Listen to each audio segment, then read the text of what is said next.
Hello, welcome. Welcome to the Come Cook With Me show. My name is LauraJHall, and if this is the first time you're viewing this show, know that we come live to you every week. We just recently changed to Thursday, so if you're a follower and you watch the show weekly, you'll say, today's Thursday, it's not Friday. Yeah, so we changed the time, we changed the date to Thursday, and we're hoping that it's just gonna fit better with people's plans, because Friday is usually that day that people get home, they want to go out, and so we just thought Thursday would be a little bit better. And if I haven't said so, happy Valentine's Day to everybody who is watching, because I know some of you are already out getting ready for your plans. And normally we were going to try to strive for 4:30 Eastern Standard Time, so then that gives everyone an ample time to actually see the show. But this week has been one of those crazy weeks, so we did the Come Shop With Me this morning after I worked out.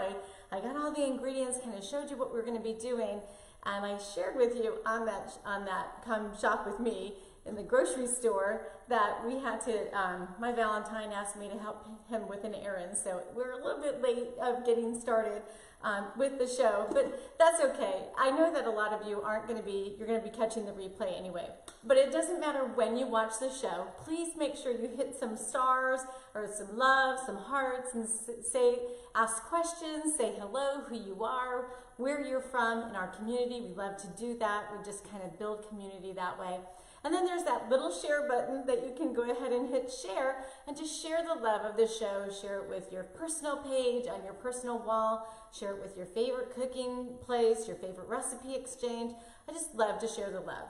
So today we are making a wonderful, such a great recipe.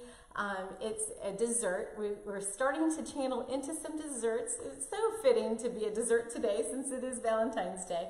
But what I'm struggling with, and I know a lot of you are, is when you have a dessert or you want to go and have, maybe you're out for dinner and you want to have a dessert, or maybe you're trying to plan a dessert but you've had an incredible, wonderful meal and you just hit that table where you really shouldn't have your calorie for your fork and knife meal, what we call it in our nutrition group. But you don't want to have your fork and knife meal more than 600 calories, so you really have to say, okay, how do I make a dessert that is low in sugars, right? Because desserts, that's one of the first things that you think about. And it doesn't have a lot of carbohydrates, because, carbs are good, but we don't need to have too many carbs. And anytime you have sugar, you're going to have carbs. I mean, it just goes with the program. So what I'm trying to do is create some great recipes now with desserts, because we have never really done desserts other than the cheesecakes that we made a year or two ago. We are in our second year. We're actually in our third year of shows. So, what do we do? So if you're puzzled and you have a difficult time, stay tuned. We're going to be trying to create some really fun recipes. And let's say that you have a recipe that you love. Send it to me through Messenger, and I will try to create it to make it even better, to make it healthier. So that's kind of the objective, that's the goal. All right, so I'm going to go ahead and show you. This recipe is so simple. We're actually going to do it in several of our cooking instruments that we always do on every show. The first instrument is right back there. It's been cooking. I'll show it to you in just a minute. It's been cooking for well into 2 hours now. They're actually done, so I know I'm going to be able to take those pears out right away and do a reduction. But because it does take a little bit longer in the slow cooker for the reduction to happen, I'm not going to do it live. But we're also going to use the MEALTHY pot, and we're going to use the InstantPot. So which one's going to win? It's kind of back to that. But when you normally follow me, what we always do is we try to create a vegan, vegetarian, strictly, this is all vegan, so we don't have to really do that. But in my recipes, that if you've ever missed a show, you'll see them on LifestylebyLauraJ, or just kind of look back through my postings. You'll always see me live every week. But what we try to do in the InstantPot, we try to keep them vegan, vegetarian, and in the MEALTHY pot, we do the traditional, healthier version. And then we're always doing that same recipe right there, right back there. So let me go ahead and show it to you. I'll grab my mitts and I'll show you what's been cooking. These pears, they're a poached pear. All right, oh gosh, if you could smell the heaven that is in here. So these poached pears have been cooking for 2 hours. I've got them on low and slow, and if you have the CrockPot that I have, the slow cooker that I have, you can actually do these in an hour. They really came out really, really great, but I've turned it down after they started to get super hot, and I just have been letting them go low and slow. So they are absolutely ready for the next process, the next step. So let's go ahead and get to the recipe, okay? Now, if you're brand new and you don't even see the recipe, you're like, where's the recipe? As soon as the show is over, I'll be posting the recipe right there. I have a MEVO camera, and I have yet to figure out how to get the pre-post into the, I'm sure there's a way. I'm technologically kind of advanced, but somewhat I still can use some help. So anyway, we're gonna go ahead and get started with this recipe. First thing that you're going to want to do is you're going to want to peel your organic pears. So I peeled them off. Now, the Basque ones are the ones that I selected. If you are buying those, you can actually leave the skin on those, but because a lot of people aren't going to have those particular pears in the store, I thought, well, I'll go ahead and do this recipe very, very traditional, because this is something that when you serve your friends or your family, they're going to think that you have really worked hard on this, and it's such a simple recipe, so easy. All right, so let's get started. So you're going to use a full bottle of wine in your pot, and go ahead and don't splurge, but don't get the cheapest one. I try to find one that's got a little bit of oak to it, and it has a little bit of butter to it. And so this one was on sale, so that's what we're using. And you're going to put one bottle in your pot. So simple already. That's the liquid that we're going to be using for the show. And if wine isn't your choice, you can always use water. And if you do, that's perfectly fine. I was even tempted to try this with a bone broth, but I thought, well, I need to reserve that for testing in the kitchen first. So, all right, the next ingredient that you're going to want to put in is well, we'll go ahead and do the sugars and spices. So you're going to want to do an organic coconut palm sugar. Now, of course, you can actually use a refined sugar. I choose not to because I try to find the healthier sugars that really are great for keeping your sugars low. So you're going to use an organic palm coconut sugar. I get one that's organic. I make sure that it has that label, non-GMO. GMOs are genetically modified organisms. So this is 2/3 of a cup. You're going to put 2/3 of a cup of this one in. So GMOs are genetically modified organisms. We don't want to have genetically modified organisms in our body.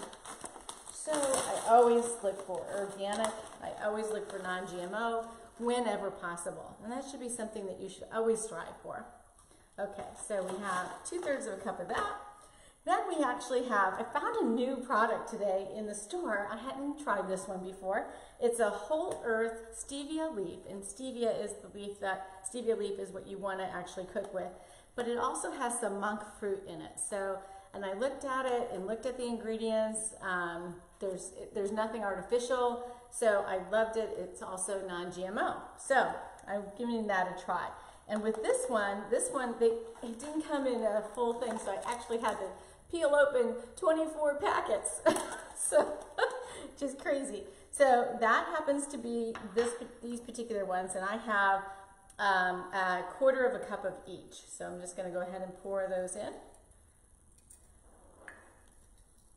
And then I love to bake. When I'm baking, I'll use the stevia in the raw. This is non-GMO as well, and I love this particular brand. But anyway, so we're going to use a 1/4 cup of that as well. So that's like a 1.5 cups if you were counting. Yeah, it's a 1.5 cups of sugars, but 2 different kinds. So I'm going to just let that stir around so it kind of dissolves a little bit before we put the pears and the spices in. All right. So now you're going to want to do some spices. I picked some really fun ones. This is just going to make everything just pop. So the first one is a Japanese 7-spice. Again, it's organic. See that symbol? Non-GMO. And I have all the amounts in the recipe. No worries. You'll see the recipe when it comes. The next ingredient that we're going to use is we're going to use a little bit of cinnamon, ground cinnamon.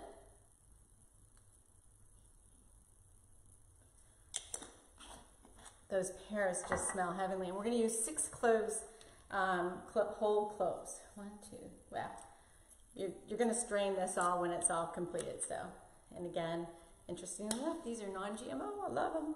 Okay, then you're going to get the sticks, 2 sticks of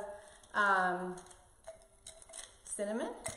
I'm trying to get the stick out. I should have probably done that earlier. There we go. If we just get, so 2 sticks, break them apart.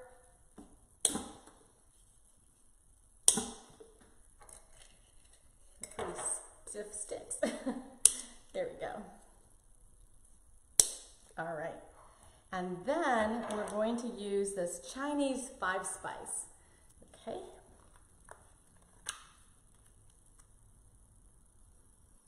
And our last ingredient that we're going to use, oh, that just smells heavenly.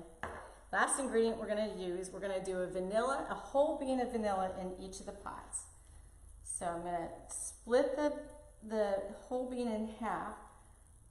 So I release the juices and the inside of the vanilla bean. There should be little teeny, I don't know if you can see them, but they're little teeny, I'm trying to show them to you.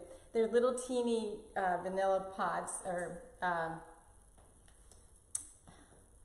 almost like a seed, and you want that to be open.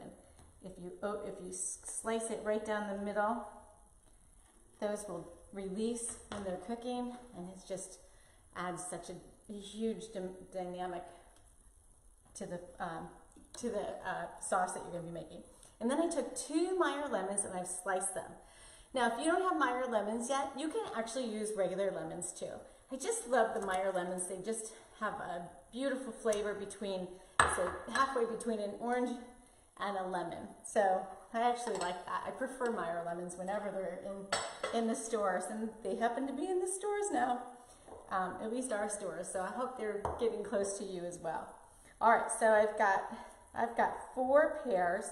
Now, you can actually put 6 in a pot if you're just making it yourself for your family and your friends. So 6, that gives you 12 servings if you only put 1 pear in each plate. And yes, neighbors, if you are watching, we're going to have some leftover poached pears, and they do freeze well, believe it or not. But neighbors, if you are watching, you are more than welcome to add this as a dessert for your meal. So simple. I love this recipe. Okay. Quick rinse of my hands. Okay, that's the recipe. So what we're going to do is we're going to put these tops on. Let me grab them over here. Make sure that they're in the locked position. You have the knob pressed down and it's in the locked position. And I actually just talked to, a new client, and somebody who's been watching the show. She says, I can't use my InstantPot anymore because my son, we won't name his name, but lost my top to my pot. She lost this. It's okay. If you just go online, you can buy them again. If you lose anything, a lot of times the gaskets wear out, you have to replace them. You can always get those online, so you don't, not to fear. So you're going to set your pots here. You're going to set them for 6 minutes, put it on manual, high pressure, 6 minutes, and you're going to let it naturally release. Once it's done, you're going to strain the pears out gently because they will be soft. So strain the pears, save the juice, and you'll use 2 cups of the juice, return 2 cups of the strained juice back to the pot, and you're going to put sauté on, the sauté feature. And when you do that, you'll add a quarter cup of this beautiful syrup. Now, they have blackberry, they have blueberry. Find the syrup that you really love, but make sure when you find it that it doesn't have additional sugars added to it. That's one of the key things.